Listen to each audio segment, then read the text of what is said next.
তৎসৎ ওম তৎসৎ ওম তৎসৎ ওম অখণ্ডমণ্ডলাকারং ব্যাপ্তং যেন চরাচরং তৎপদং দর্শিতামি যেন তস্मै শ্রী গুরুবে নমঃ। গুরু ব্রহ্মা গুরু বিষ্ণু গুরু তস্मै শ্রী গুরুবে নমঃ।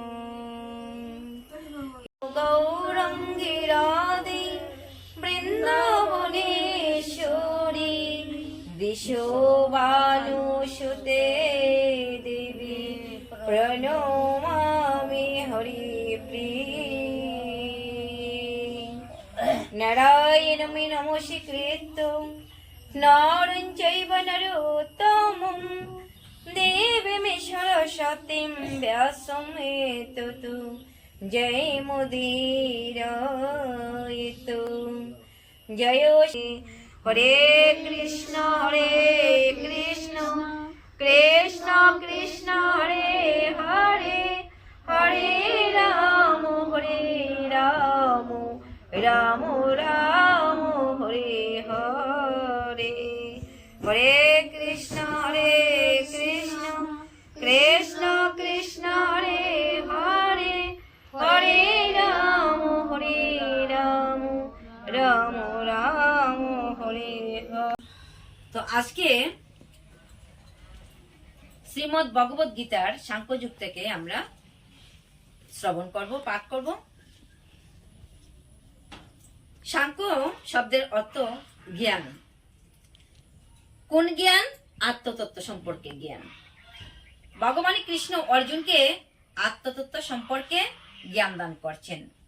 যে অর্জুন যখন বলছে, হে কৃষ্ণ, আমি যুদ্ধ করব না, আমি ওদের সঙ্গে যুদ্ধ করব না, আমি ওদেরকে মারতে চাই না, ওরা আমার ভাই, আমার বন্ধু, আমার আত্মীয় স্বজন, আমার এই পিতামহ ভীষ্ম, আমার এই গুরু। যতদিন দেহ সবল আছে ততদিন আত্মীয় স্বজন আছে, আর দেহটা যখন অচল হয়ে যাবে তখন কোন আত্মীয় স্বজন নেই, স্ত্রী পুত্র পরিবার কে কার কে তোমার, কেউ কেউ নয়।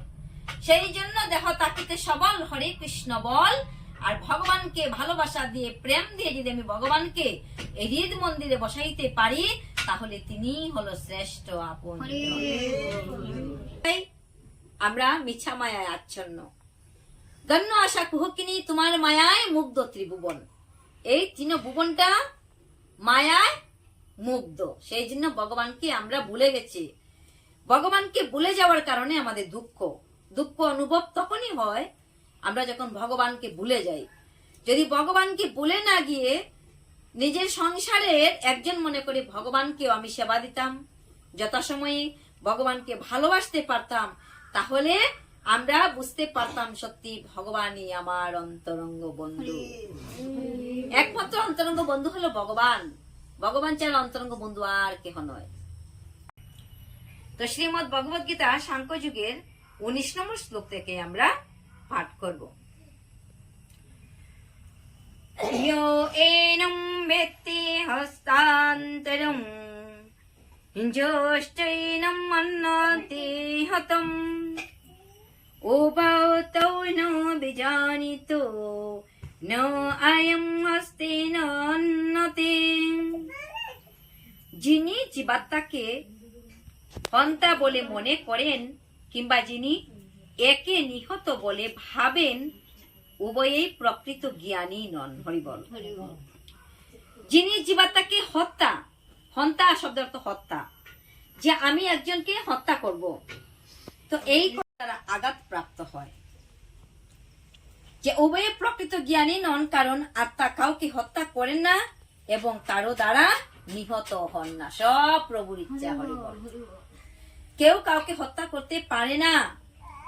তো এই জন্য এখানে তাৎপর্য বলছে, যখন কোনো দেহধারী জীব মারাত্মক অস্ত্রের আঘাতে আঘাত প্রাপ্ত হয় তখন জানতে হবে যে দেহস্থিত আত্মার মৃত্যু হয় না, আত্মা এত সূক্ষ্ম যে কোনো জাগতিক অস্ত্রের দ্বারাই তাকে হত্যা করা সম্ভব নয়। তখন জানতে হবে যে দেহস্থিত আত্মার মৃত্যু হয় না, শুধু দেহের পরিবর্তন। আত্মার কখনো বিনাশ হয় না। আত্মাকে অস্ত্র দ্বারা ছেদন করা যায় না, অগ্নি দ্বারা দগ্ধ করা যায় না, আর বায়ু বা বাতাস সেই আত্মাকে শুকাইতে পারে না, শুষ্ক করিতে পারে না। আত্মা অজে অমর নিত্য শাশ্বত সনাতন। কোন জাগতিক অস্ত্রের দ্বারাই তাকে হত্যা করা সম্ভব নয়। তো পরবর্তী শ্লোকে সে সম্বন্ধে বলা হয়েছে, আর তাছাড়া আত্মা চিন্ময় হবার ফলে তার বিনাশ হয় না। যার মৃত্যু হয় অথবা মৃত্যু হয়েছে বলে মনে হয় তা হচ্ছে কেবল জড় দেহটি। হরিবল। শুধু দেহের পরিবর্তন। আমি এখন মানুষ,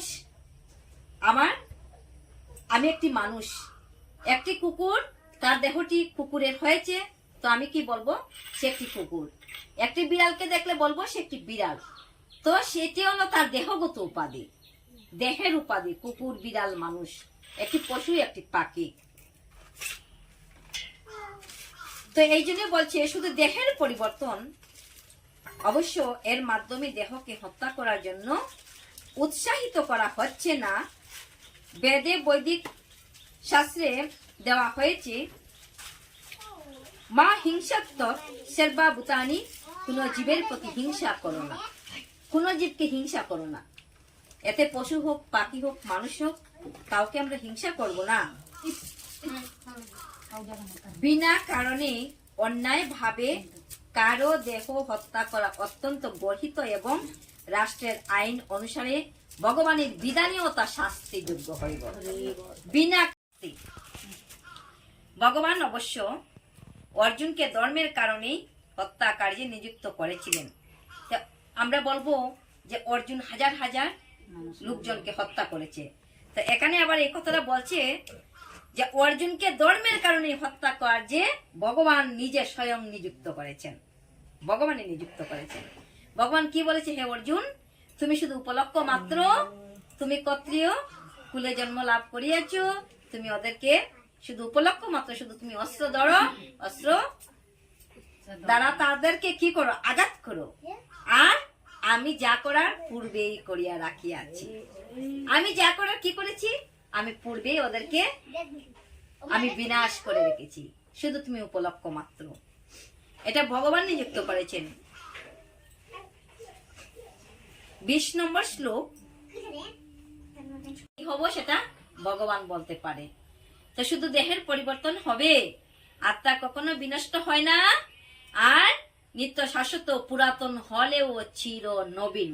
নবীন শব্দের অর্থ নতুন। নবীন শব্দের অর্থ হলো নতুন।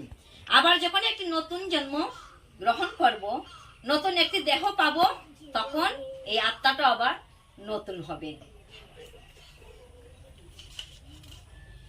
গুণগত ভাবে পরমাত্মা ও তার পরমাণু সদৃশ অংশ জীবাত্মার মধ্যে কোনো পার্থক্য নেই। জড়দেহের মতো আত্মার কোনো পরিবর্তন হয় না, তাই আত্মাকে বলা হয় কূটস্থ, অর্থাৎ তার কোনো পরিবর্তন হয় না। জড়দেহ 6 রকমের পরিবর্তন হয়। কয় রকমের হয়? কয় রকমের হয় বলো? 6 রকমের পরিবর্তন হয়। আমরা যখন মাতৃগর্ভে ছিলাম সেই থেকে আমরা একবার চিন্তাধারা করো তো, গীতায় বলছে যে এই জড় দেহ 6 রকমের পরিবর্তন আসে। কি কি আমরা শ্রবণ করব, আমি কিছুক্ষণ পরে আবার জিজ্ঞাসা করব মায়েদেরকে। তো মায়েদের কিন্তু বলতে হবে, মাতৃগর্ভে তার জন্ম হয়, তার বৃদ্ধি হয়, সে কিছু কালের জন্য স্থায়ী হয়, তা কিছু ফল প্রসব করে, ক্রমে ক্রমে তা ক্ষয়প্রাপ্ত হয় এবং অবশেষে তার বিনাশ হয়। আত্মার কিন্তু এইরকম কোনো পরিবর্তন হয় না। আত্মার জন্ম হয় না, আত্মার জন্ম হয় না, কিন্তু যেহেতু সে জড় দেহ ধারণ করে, তাই সেই দেহটির জন্ম হয়, সেখানে আত্মার জন্ম হয় না এবং আত্মার মৃত্যু হয় না। যার জন্ম হয় তার মৃত্যু অবধারিত। পুনরূপী জনম পুনরূপী মরণম, আর পুনরূপী জননী জঠরে শয়নম। জন্মিলে মরিতে হবে, অমর কোথায় কে কবে। কেউ কি অমর আছে? আমরা কি কাউকে দেখিতে পাই যে সে অমর, তার মৃত্যু হবে না? এই জন্য শাস্ত্রে বলছে জন্মিলে মরিতে হবে, আর অমর কোথায় কে কবে। হরি বল। অমর কেহ কি আছে? আত্মার কিন্তু এইরকম কোনো পরিবর্তন হয় না, আত্মার জন্ম হয় না। কিন্তু যেহেতু সে জড় দেহ ধারণ করে, তাই সেই দেহটির জন্ম হয়, সেখানে আত্মার জন্ম হয় না এবং আত্মার মৃত্যু হয় না। যার জন্ম হয় তার মৃত্যু অবধারিত। আর যেহেতু আত্মার কখনো জন্ম হয় না, তাই তার অতীত, বর্তমান অথবা ভবিষ্যৎ বলে কিছু নেই। সে নিত্য, শাশ্বত, পুরাতন, অর্থাৎ কবে যে তার উদ্ভব হয়েছিল তার কোনো ইতিহাস নেই। দেহাত্ম বুদ্ধির দ্বারা প্রভাবিত হয়ে আমরা আত্মার জন্ম ইতিহাস প্রভৃতির অনুসন্ধান করে থাকি। দেহের মতো আত্মা কখনো জরাগ্রস্ত হয় না। হরি বল। এখানে কথাটা কি বলছে? দেহের মতো আত্মা কখনো জরাগ্রস্ত হয় না। দেহটার কি হয়? জরা হয়, ব্যাধি হয়, অসুখ বিসুখ হয়, কিন্তু আত্মার কোনো অসুখ হয় না। আত্মার কখনো অসুখ বিসুখ হয় না। তো এই জন্য বলছে আত্মা কখন উদ্ভব হয়েছিল সের কোনো ঠিকানা নেই, তার কখন এই সৃষ্টি হয়েছিল। কিন্তু দেহটার কখন সৃষ্টি হয়েছে? আমি বলবো আমার বয়স 45 হয়েছে, তুমি বলবা তোমার বয়স 60 হয়েছে, কিন্তু আত্মার বয়স কেউ কখনো বলা সম্ভব নয়। একমাত্র কে জানে? ঈশ্বর পরম কৃষ্ণ সচ্চিদানন্দ ভগবান। একবার প্রেম সে বলো সচ্চিদানন্দ ভগবান কি। এই সচ্চিদানন্দ ভগবানই একমাত্র জানে।